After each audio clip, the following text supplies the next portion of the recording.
یوسف علیہ السلام کا قصہ۔ قرآن کریم نے اس قصے کو احسن القصص کہا ہے۔ اس کے بارے میں اللہ تعالیٰ نے پوری ایک سورت یعنی سورہ یوسف نازل فرمائی۔ اس قصے میں دو عظیم نبیوں کا تذکرہ ہے، سیدنا یعقوب بن اسحاق علیہ السلام اور یوسف بن یعقوب علیہ السلام کا۔ اپنے بھائیوں کی وجہ سے یوسف علیہ السلام کن حالات کا شکار ہوئے، آپ اس کا تفصیل سے ذکر سنیں گے۔ سورہ یوسف مکی ہے اور یوسف علیہ السلام کا قصہ اگرچہ ابتلاء و آزمائش کی داستان ہے، لیکن اس میں اور بھی بہت سے فوائد ہیں۔ سننے والا اس سے لطف اندوز ہوتا ہے، اپنے اندر رحم اور انس کے جذبات محسوس کرتا ہے۔ اس قصے میں ان حالات کی طرف بھی اشارہ ہے جو انبیاء کے ساتھ پیش آتے ہیں۔ عام انبیاء کے حالات واقعات سے معلوم ہوتا ہے کہ پہلے وہ آسودہ حال تھے، لیکن جب انہوں نے دعوت دی تو ان کی قوم نے انہیں جھٹلایا، پھر آزمائش کا سلسلہ شروع ہوا، پھر ان کی قوموں پر عذاب آیا۔ اس قصے میں معاملہ اس کے بالکل برعکس ہے۔ اس میں شروع میں ابتلاء آزمائش کا دور ہے، پھر آسانی اور فراوانی کی داستان ہے۔ ایسا کیوں ہوا؟ علماء کے اس بارے میں مختلف اقوال ہیں۔ عطا رحمت اللہ علیہ فرماتے ہیں، غمزدہ پریشان حال اگر یوسف علیہ السلام کے قصے کو سنتا ہے تو اس کے دل کو سکون ملتا ہے، وہ مطمئن ہو جاتا ہے، اس لیے کہ اس میں تنگی کے بعد آسانی ہے، مشکلات کے بعد اللہ کی نعمتوں کا نزول اس سے ظاہر ہے۔ سورہ یوسف سورہ ہود کے بعد نازل ہوئی۔ سورہ ہود میں انبیاء کرام کے تذکرے کے بعد قوم ہود اور قوم صالح کی تباہی کا ذکر آتا ہے، پھر ان اقوام کا تذکرہ ہے جو تباہ و برباد ہوئی۔ پھر سورہ یوسف عام الحزن میں نازل ہوئی۔ یہ وہ سال تھا جس میں نبی صلی اللہ علیہ وسلم کے چچا ابو طالب فوت ہوئے۔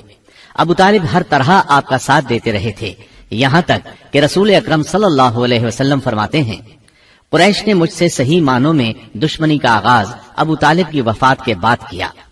ایک قول کے مطابق ابو طالب کی وفات کے صرف 3 دن بعد آپ کی پیاری اور محبوب بیوی، جنت کی عورتوں کی سردار، دنیا جہان کی افضل ترین عورتوں میں سے ایک سیدہ خدیجۃ الکبریٰ رضی اللہ عنہا اس دنیا سے رخصت ہو گئیں۔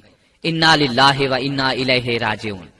یہاں تک کہ ابن عباس رضی اللہ عنہما فرماتے ہیں، رسول اللہ صلی اللہ علیہ وسلم نے 4 خط کھینچے، پھر صحابہ کرام کو مخاطب کر کے فرمایا، جانتے ہو یہ خط میں نے کیوں کھینچے ہیں؟ انہوں نے کہا، ہم نہیں جانتے۔ تو آپ صلی اللہ علیہ وسلم نے فرمایا، جنت کی افضل ترین عورتیں 4 ہیں، ایک مریم بنت عمران، دوسری خدیجہ بنت خویلد، تیسری فاطمہ بنت محمد، اور چوتھی فرعون کی بیوی آسیہ بنت مزاحم رضی اللہ عنہن اجمعین۔ سیدہ خدیجہ رضی اللہ عنہا اور ابو طالب کی وفات کا آپ صلی اللہ علیہ وسلم کو بہت شدید صدمہ ہوا۔ تب آپ کی تسلی کے لیے اللہ تعالیٰ نے سورہ یوسف نازل فرمائی اور آپ کو یقین دلایا کہ تنگی کے بعد فراخی ہوتی ہے، اور اس صورت میں سبق آموز واقعات اور عبرتوں کا تذکرہ یکجا کر دیا گیا ہے، جبکہ دوسرے انبیاء کے قصے قرآن اور احادیث میں مختلف مقامات پر ہیں۔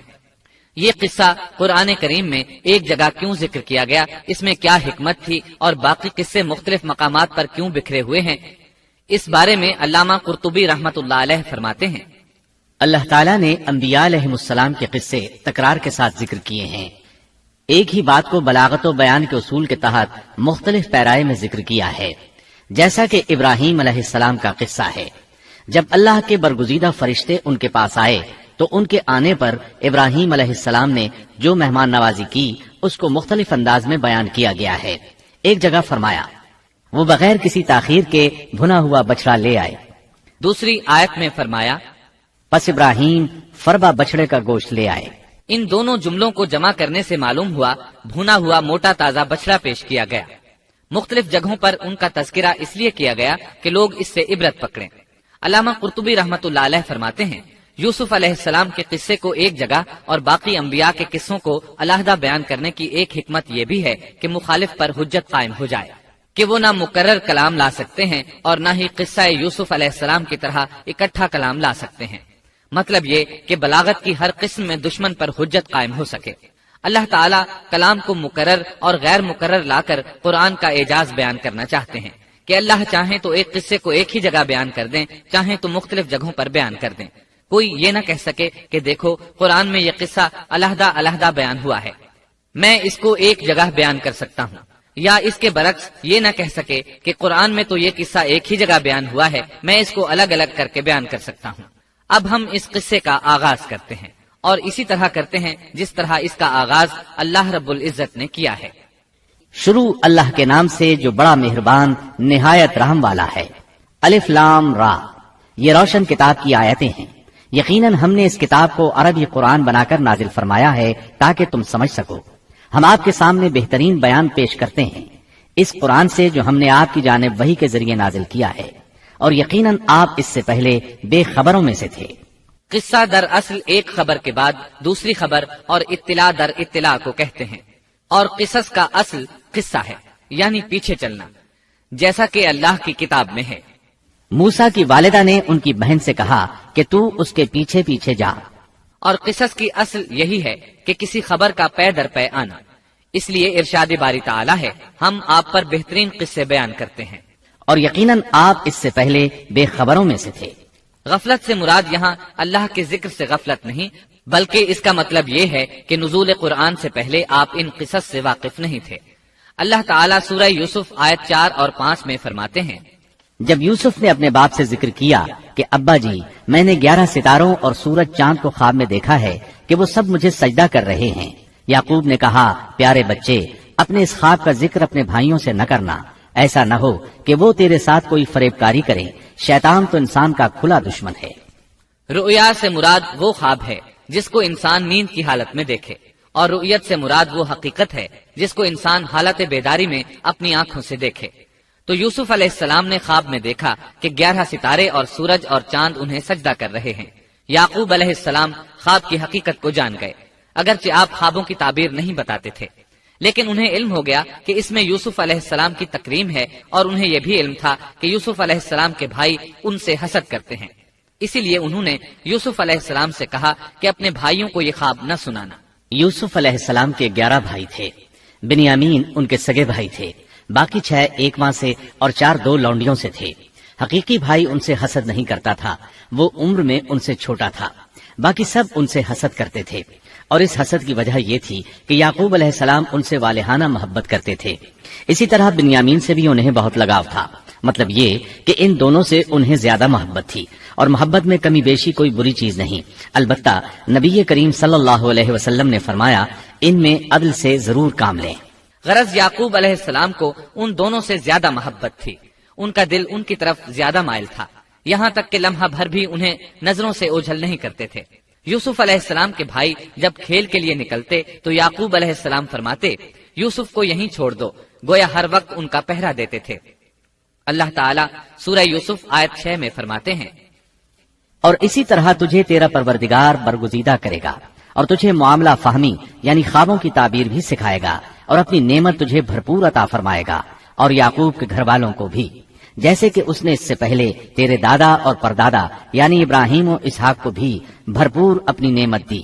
یقیناً تیرا رب بہت بڑے علم والا اور زبردست حکمت والا ہے۔ یعنی آپ کو منتخب کر لیا اور تمام بھائیوں سے آپ کو چن لیا، اور یعقوب علیہ السلام کے سارے بیٹوں سے آپ کا انتخاب کیا، اور اس دور کے لوگوں میں سے آپ کو نبوت دینے کا ارادہ کیا۔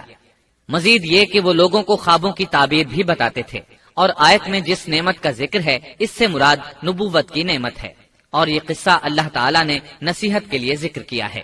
اللہ تعالیٰ سورہ یوسف آیت 7 اور 8 میں فرماتے ہیں، یقیناً یوسف اور اس کے بھائیوں میں دریافت کرنے والوں کے لیے بڑی بڑی نشانیاں ہیں، جبکہ انہوں نے کہا کہ یوسف اور اس کا بھائی بنسبت ہمارے باپ کو بہت زیادہ پیارا ہے، حالانکہ ہم طاقتور جماعت ہیں، کوئی شک نہیں کہ ہمارے ابا سری غلطی میں ہیں۔ کہا جاتا ہے کہ یہودیوں نے نبی کریم صلی اللہ علیہ وسلم سے یوسف علیہ السلام کے قصے کے متعلق سوال کیا تو یہ مکمل صورت انہیں قصہ سنانے کے لیے نازل ہوئی، جبکہ بنی اسرائیل کو یہ مکمل قصہ معلوم نہ تھا، اور جو معلوم تھا وہ بھی تحریف شدہ تھا۔ قرآن ان کی اس تحریف کو واضح کرنے کے لیے بھی نازل ہوا، اور جو بھی بنی اسرائیل کا شخص یا کوئی اور اس کے متعلق پوچھے گا اس کے لیے عبرتیں اور نصیحتیں ہیں۔